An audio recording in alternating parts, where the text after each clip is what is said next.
Hey family, welcome back to Black History in Order, where we tell the story of Black America, one step at a time. Last episode, we saw the Haitian Revolution shake the entire Western world and inspire enslaved people everywhere to see freedom as possible, not just a dream. And those ideas didn't stay overseas. They spread right here through the voices and actions of Black abolitionists. By the early 1800s, free Black communities were growing, and with them came powerful leaders who refused to stay silent. People like David Walker, who wrote a fiery appeal calling out America's hypocrisy. Maria Stewart, one of the first Black women to speak publicly against slavery. And Richard Allen, who founded the AME Church, creating a spiritual and social home for our people. These early abolitionists laid the foundation for a movement that would change the nation forever. Their courage, their words, and their organizing showed that liberation wasn't just a hope, it was a mission. Follow for episode 12, where we'll step deeper into the growing fight for abolition and the rising tension that would lead to the Civil War. And click the link in my bio for the full story of Black America, from the 1300s to today. Thank you so much for watching, and stay blessed, family. Hey family, welcome back to Black History in Order, where we tell the story of Black America, one step at a time. Last episode, we looked at how open rebellion shook the nation and terrified slaveholders. But not every fight for freedom happened in the spotlight. Some of the most powerful moves were made in the shadows. By the 1830s and 1840s, a powerful abolition movement was rising. Black and white allies started speaking out, printing newspapers, and demanding an end to slavery. But our people didn't just talk about freedom, we built pathways to it. That's where the Underground Railroad comes in. It wasn't a real railroad. It was a secret network of safe houses, back roads, and brave souls. Leaders like Harriet Tubman risked their lives, going back again and again to guide our people out of bondage. Every journey north was a battle against slave catchers, harsh laws, and the constant threat of being dragged back south. Still, thousands made it. Every person who escaped challenged the lie that slavery was normal or necessary. Their footsteps carved freedom routes into the map of America. Follow for episode 13, where we'll see how new laws like the Fugitive Slave Act tried to crush this movement, and how our resistance only grew stronger. And click the link in my bio for the full story of Black America, from the 1300s all the way to today. Thank you so much for watching, and stay blessed, family. Hey family, welcome back to Black History in Order, where we tell the story of Black America, one step at a time. Last episode, we watched America tear itself apart over slavery, court cases, compromises, and constant conflict. In episode 13, that tension finally explodes into all-out war. By 1861, the Civil War has begun. But this isn't just a fight between North and South, it's a fight over the future of millions of Black people. Enslaved Africans didn't just wait to be freed. They ran to Union lines, built their own camps, and pushed this country to face its own hypocrisy. Over 180,000 Black men joined the Union Army, and thousands more served in the Navy, turning the war into a battle for Black freedom, not just Union power.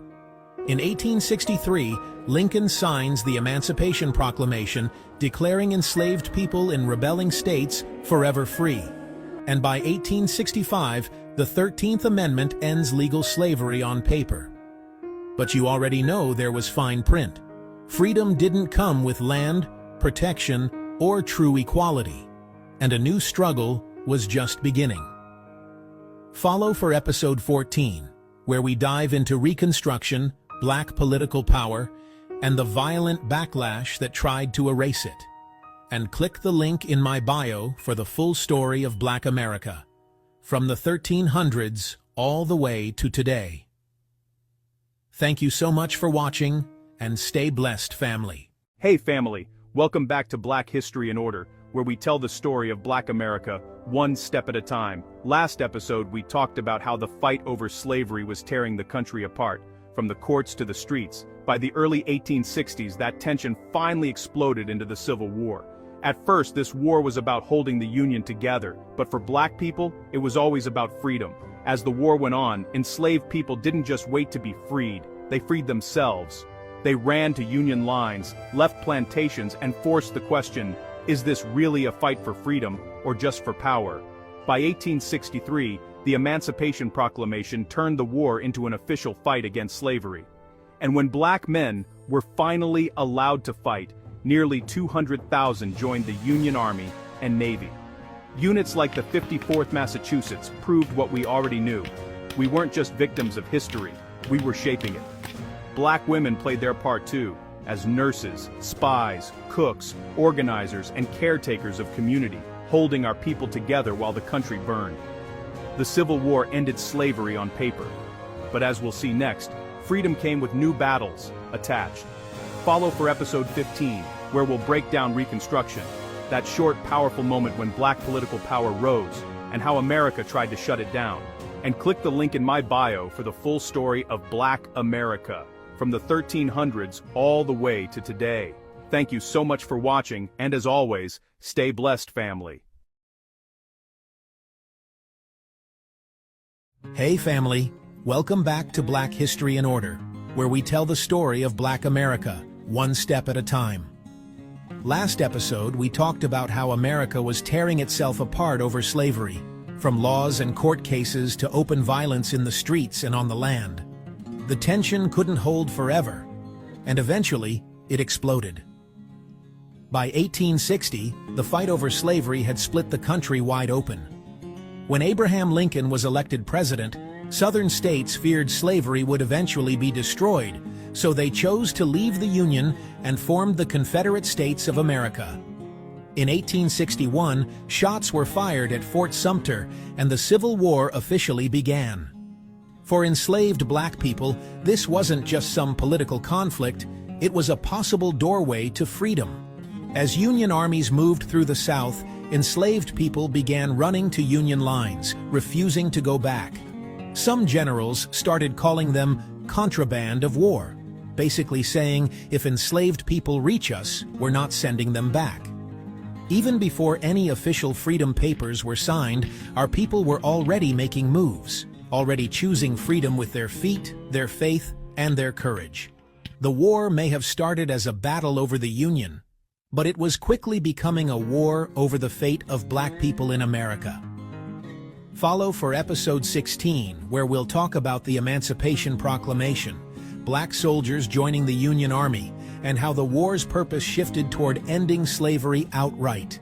And click the link in my bio for the full story of Black America, from the 1300s all the way to today. Thank you so much for watching, and as always, stay blessed, family. Hey family, welcome back to Black History in Order, where we tell the story of Black America one step at a time.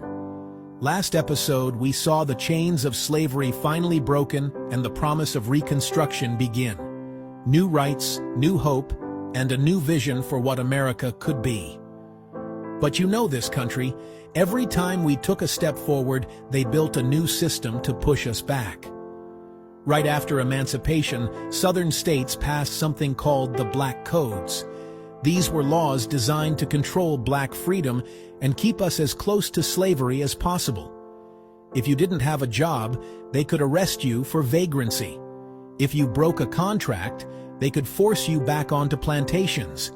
They were determined to turn freedom into another kind of prison. On top of that, violence from groups like the Ku Klux Klan exploded, attacking black voters, leaders, and families who dared to claim their rights. And when the federal government pulled troops out of the South, it signaled something loud and clear: you're on your own. These black codes and terror campaigns became the blueprint for Jim Crow, a whole system built to say, you may be free on paper, but you will not be equal. Follow for episode 17, where we'll break down how Jim Crow segregation took over daily life, from schools and buses to water fountains and ballots. And click the link in my bio for the full story of Black America, from the 1300s all the way to today. Thank you so much for watching, and stay blessed, family. Hey family, welcome back to Black History in Order, where we tell the story of Black America one step at a time. Last episode, we talked about what happened after slavery ended, how new laws, violence, and backlash tried to snatch away the freedom our people had just fought for. But America wasn't done rewriting the rules. By the late 1800s, the South had created a whole new system called Jim Crow. These weren't just bad attitudes. They were laws that made segregation the rule. Separate schools, separate buses, separate neighborhoods, separate everything. In 1896, the Supreme Court case Plessy versus Ferguson stamped it all as legal by calling it separate but equal. But we know the truth. It was separate and designed to keep us unequal. Lynching, voter suppression, and daily humiliation were used to keep Black people scared and silent. But even in the middle of all that, we built our own schools, churches, businesses, and communities. Because if they wouldn't make room for our humanity, we made room for it ourselves. Follow for the next episode, where we'll talk about how our people began laying the groundwork for resistance, from early Black organizers and educators to the roots of the civil rights movement. And don't forget to click the link in my bio for the full story of Black America, from the 1300s all the way to today. Thank you so much for watching, and stay blessed, family. Hey family, welcome back to Black History in Order, where we tell the story of Black America, one step at a time. Last episode we talked about Jim Crow, how the laws of the land were redesigned to keep us in our place through segregation, fear, and violence. But our people never just accepted that. When the South wouldn't change, we did. In the early 1900s, Black families began making a bold choice: leave the South and start over somewhere new.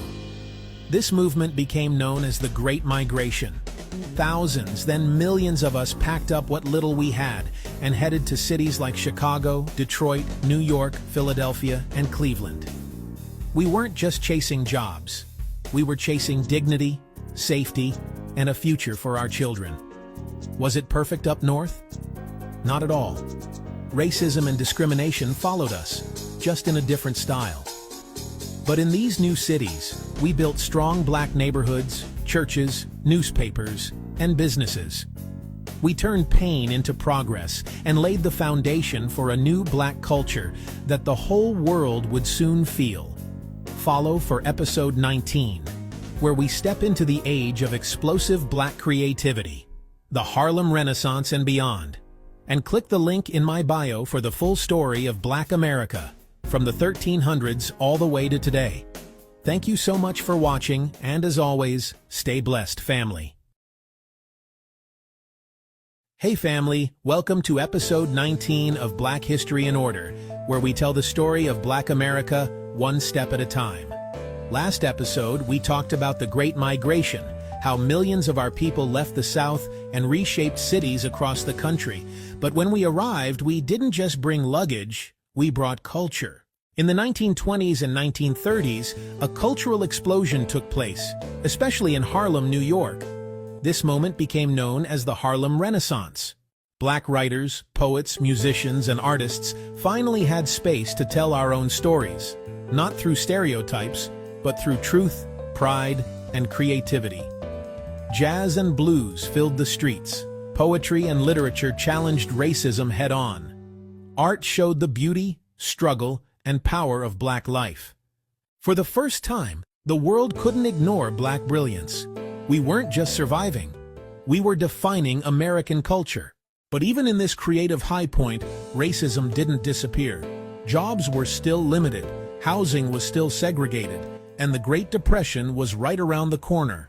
Still, the Harlem Renaissance left something permanent behind, a reminder that our voices matter, and always have. Follow for episode 20, where we'll see how economic collapse, global war, and new political energy push Black America into another turning point. And click the link in my bio for the full story of Black America, from the 1300s all the way to today. Thank you so much for watching, and stay blessed, family.